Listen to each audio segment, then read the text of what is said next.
tarde, Paulo Moura, cientista político, 9 de junho de 2022. Quem abre as páginas da imprensa, especialmente o noticiário político, vai ver ali muitos comentaristas falando em eleição terminando no primeiro turno. Obviamente, esse pessoal da grande imprensa torce pelo Lula e quando especulam com isso, utilizando resultados de pesquisa, estão mais expressando seu desejo do que de fato fazendo uma análise política objetiva da eleição. Faltam cerca de 3 meses e meio ainda para a votação em primeiro turno.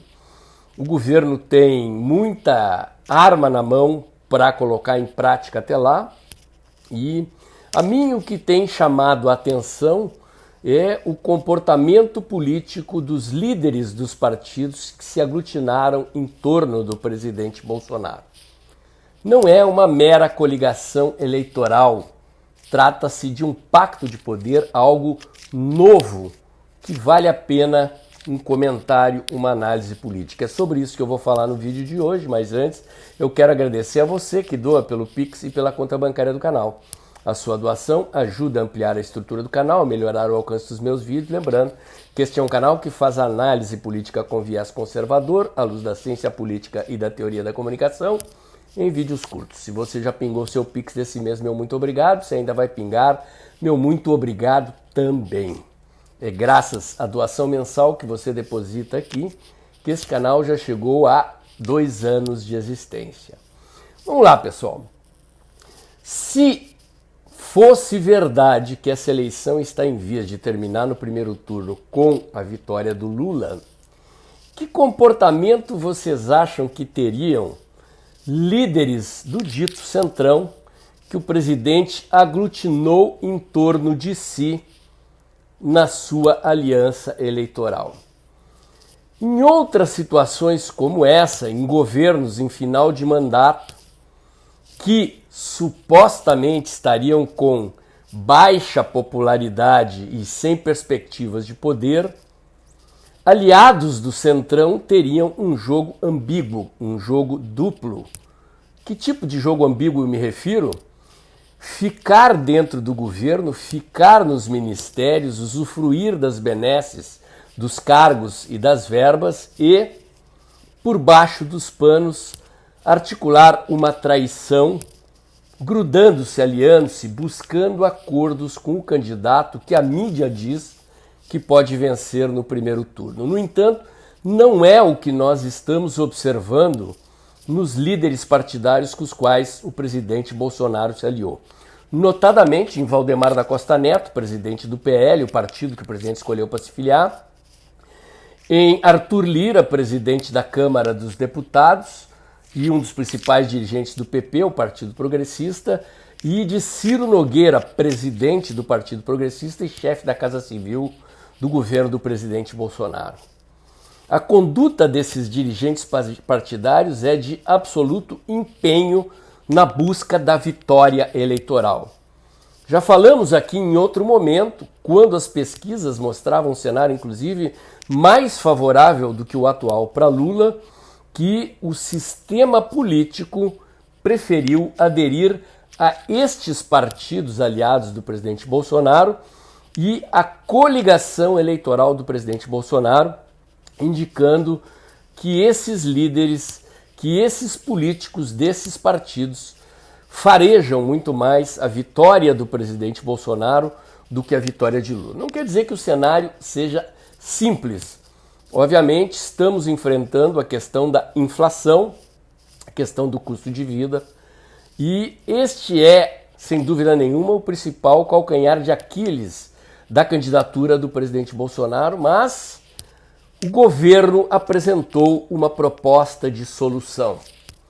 E esta proposta foi esgrimida dentro do governo justamente por essas lideranças políticas.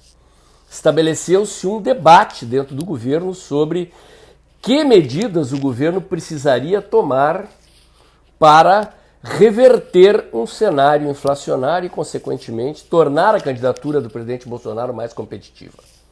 O ministro Paulo Guedes, os técnicos do Ministério da Economia se opondo à solução dos subsídios e propondo soluções liberais. E a solução da redução dos impostos é uma solução liberal.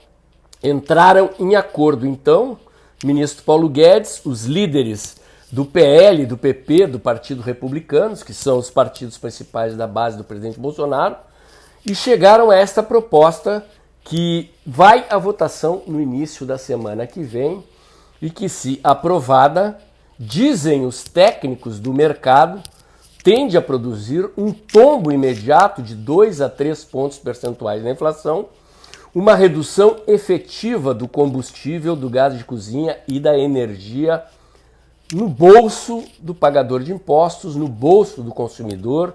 Portanto, uma jogada decisiva, uma jogada que tem poder, se efetivada, de produzir um salto do presidente Bolsonaro nas pesquisas de opinião, porque, afinal de contas, o presidente Bolsonaro estará entregando uma solução concreta para o principal problema da população brasileira hoje, que é a questão da inflação, do custo de vida, do custo dos alimentos, gás de cozinha, combustíveis e energia. E repito, esta solução partiu de uma pressão dos líderes partidários da aliança que o presidente Bolsonaro firmou, visando a perseguição da vitória eleitoral. Esse, portanto, é um comportamento totalmente diferente que teriam ou que tiveram líderes do Centrão no passado, em governos em final de mandato e sem perspectivas de poder. O que se pode deduzir da interpretação do comportamento dessas lideranças políticas é de que eles aderiram a um pacto de poder e não a uma mera coligação eleitoral. Não se trata aqui daquilo que os meus coleguinhas da ciência política acadêmica chamam do presidencialismo de coalizão, ou que poderíamos chamar de presidencialismo de cooptação, no qual um governo entrega cargos, verbas em troca de apoio, mas esse apoio se revela dúbio, ambíguo, em condições em que o governo estaria em vias de perder a eleição, sem, portanto, perspectivas de poder. Esses líderes partidários não jogaram a toalha.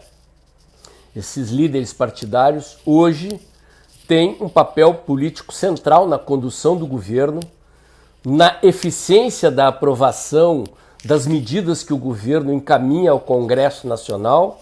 É visível, se você comparar o desempenho do governo na tramitação dos seus projetos no Congresso Nacional nos últimos meses, com aquilo que acontecia na primeira fase do governo, nós vamos perceber claramente um aumento da eficiência, e isso se deve ao empenho, à dedicação dessas lideranças partidárias, sempre mal faladas do Centrão, mas que têm tido uma conduta reta, digna, explicitamente interessada em perseguir a vitória eleitoral, em eleger o presidente Bolsonaro, com este programa de governo liberal conservador, para seguirem no poder com base nesse pacto no próximo mandato do presidente. É uma diferença cabal, importante, qualitativa, significativa no funcionamento do sistema político brasileiro. É uma espécie de saneamento das relações políticas entre governo e parlamentares, feita em troca de acordos políticos em cima de princípios, em cima de diretrizes de um programa de governo e de um pacto de poder que visa continuar governando com base nessas diretrizes programáticas e partidárias. É muito cedo para jogar toalha e dizer que essa eleição terminou. Quem gostaria que ela terminasse em primeiro turno são os petistas e os seus aliados na imprensa, no STF e no TSE. Haverá eleição, haverá um segundo turno, o presidente Bolsonaro estará no segundo turno e, se Deus quiser, com o país com a inflação caindo, já começou a cair mesmo antes da aprovação do ICMS de 17% no Congresso, com o emprego crescendo como está crescendo, com a indústria bombando como está bombando e com a economia num ritmo excepcional, exemplar, diferente do quadro difícil que estão enfrentando outros países do mundo que também sofreram o impacto da pandemia.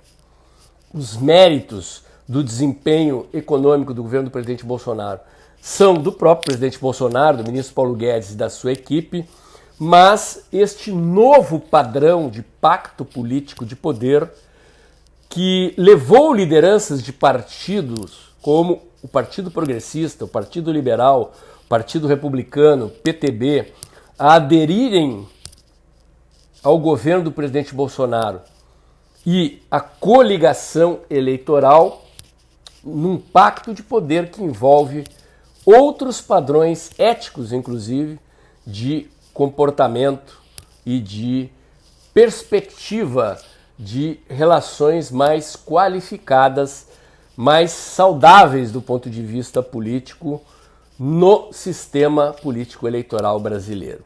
É uma novidade, não poderia passar sem ser destacada.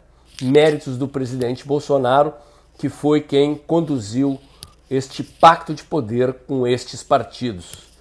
Seria realmente um desperdício, um retrocesso, colocar o PT de volta no governo, reintroduzindo as práticas deletérias e corruptas que marcaram os governos de Lula e Dilma Rousseff. Meu comentário de hoje era esse. Se você gostou, curte, comenta e compartilha. Bota o dedãozinho lá. Aperta o sininho para o YouTube avisar você quando tem vídeo novo no canal. Inscreva-se aqui no meu canal. Inscreva-se também nos meus canais alternativos, o Dextra by Paulo Moura do Telegram, o Dextra Jornalismo da COS.tv. Acompanhe meus comentários diários no canal Tempo e Dinheiro do jornalista João Batista Olive, de segunda a sexta-feira, um pouco antes das 2 da tarde. Lembre-se, o vídeo está acabando logo depois da vinheta. Abre o aplicativo do seu banco e pinga seu Pix mensal aí. É graças à sua doação mensal que você tem há mais de 2 anos neste canal análises políticas independentes e posicionadas no campo conservador, no campo de apoio ao governo do presidente Bolsonaro. Amanhã tem mais.